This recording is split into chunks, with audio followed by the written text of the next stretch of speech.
Good morning. First thing I'd start out by saying is that councils aim to assist and promote the development of businesses while maintaining a harmonious urban environment. So in this regard, the city aims to work collaboratively with all stakeholders. So today I'll be talking about the role of local government, the city's licensed premises database, development assessment work, which is referred to the Health and Building Unit, from which I come, compliance enforcement, and enforcement with other agencies. So, the role of local government is the council is a development consent authority whose role is to assist and promote economic development and maintain urban amenity. We do this through approving DAs in accordance with the city's local environment plans and development control plans. We also regulate the DA compliance after the approval. We resolve noise complaints and other amenity impacts, and the city also creates alcohol-free zones. Those alcohol-free zones can be streets and parks, and it's important to note that the police enforce the alcohol-free zones on the streets. The council doesn't have the powers for that, although we do declare them. And those streets, those alcohol-free zones are declared through submissions by other authorities such as the police or communities in an area, and then it's assessed before the alcohol-free zone is established. We also facilitate management of public spaces and some alcohol impacts via transport, lighting and street ambassador programs as examples.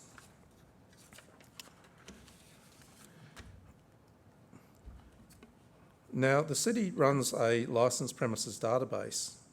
This is a database of all licensed premises in the City of Sydney local government area, and we obtain that information from the Office of Liquor, Gaming and Racing, and we're continually updating those records. So for each premise on that database, we list the DA consents for that premise, any outdoor seating consents, the type of liquor licence.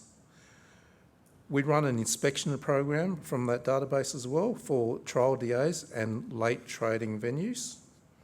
And we keep a venue compliance record on that database. And any enforcement action which is taken against a venue, such as orders or penalty infringement notices served on the premise, is also kept on that database. So it's a fairly comprehensive database and history of a licensed premise.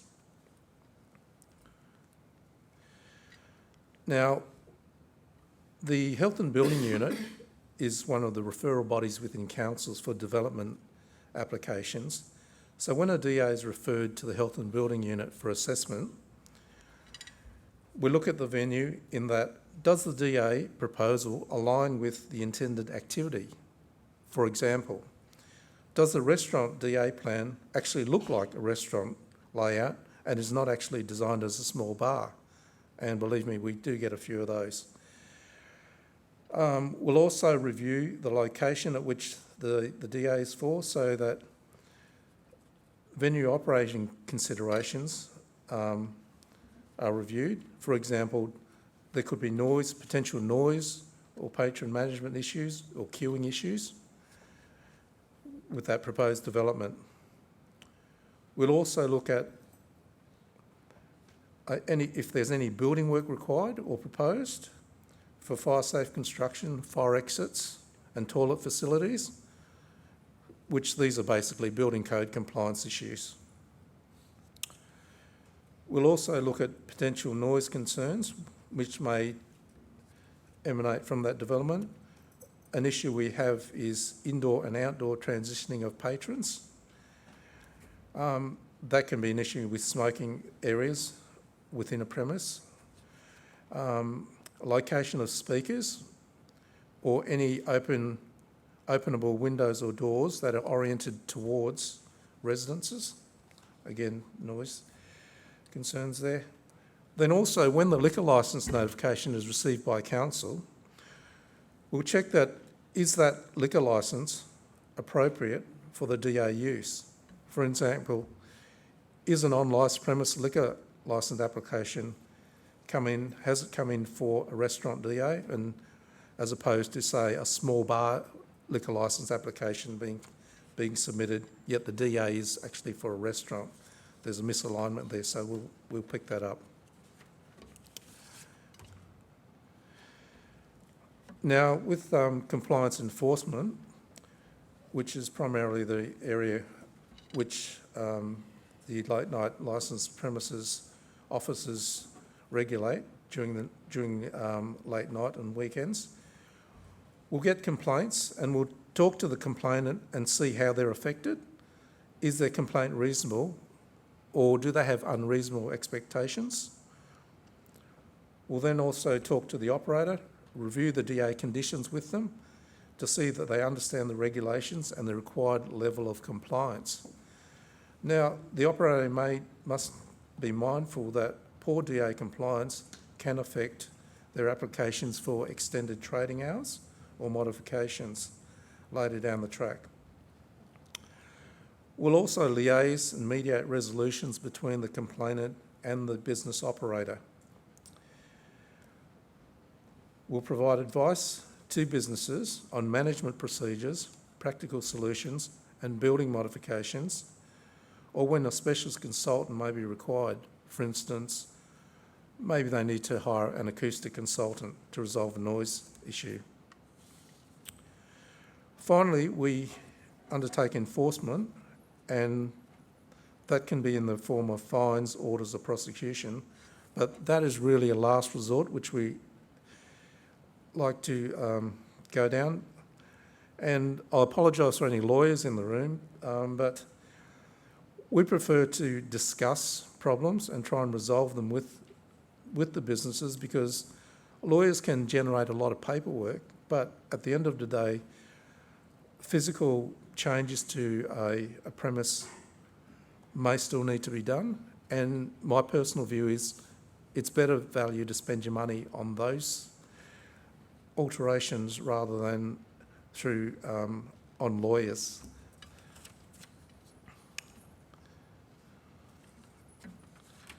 Now, where we have ongoing offences, just quickly, the council options are warnings. They can be written or verbal, and often we issue multiple verbal and written warnings because that's part of our trying to negotiate with the operators to find a solution. We can issue penalty infringement notices, an order to comply, prosecution in the local court by court attendance notices, or injunction proceedings for continued non-compliance. And finally, we could refuse continued extended trading hours when renewal of a trial DA is due. So businesses need to be mindful of that.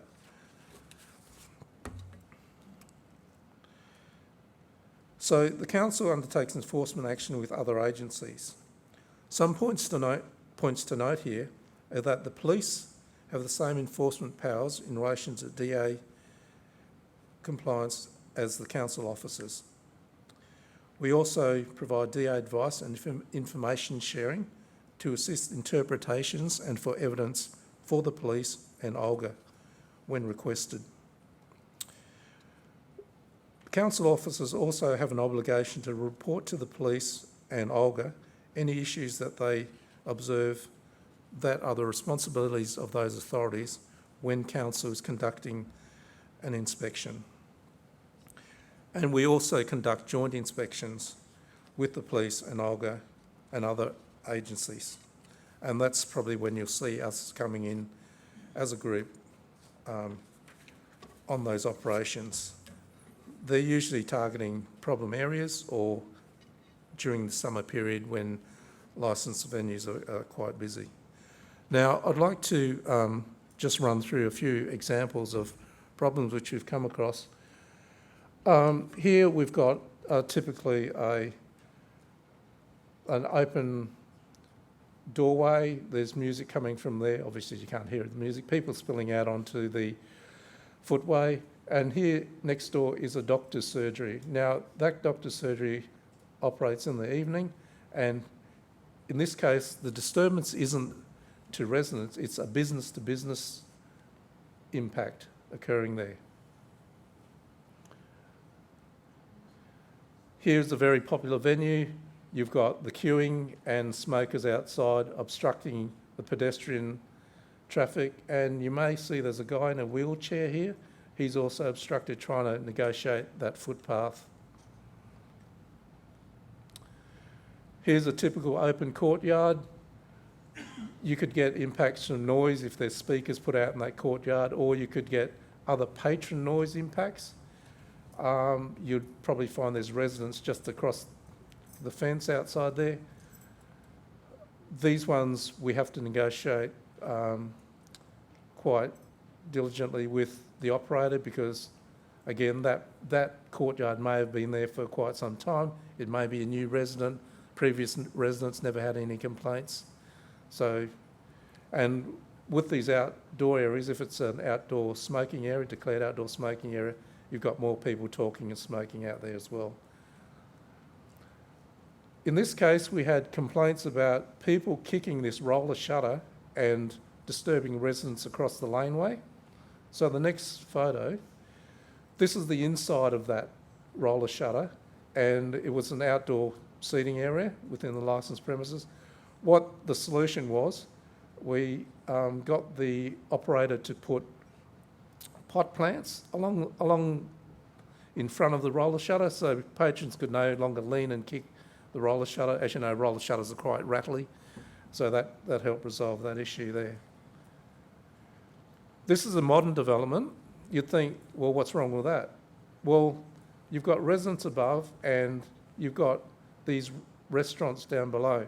Now, these concertina doors were opened up, and for al fresco dining, the noise actually emanated up, and our complaints came from the residents above, not from across the road, strangely.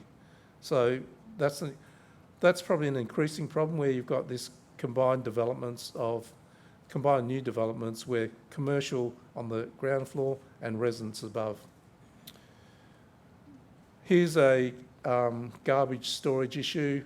The complaints were noise from rubbish being dumped here at night. There were rats, vermin, and obviously the rubbish was spilling out onto the footway.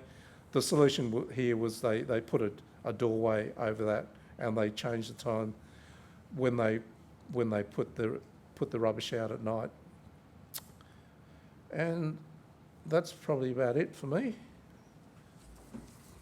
Thank you.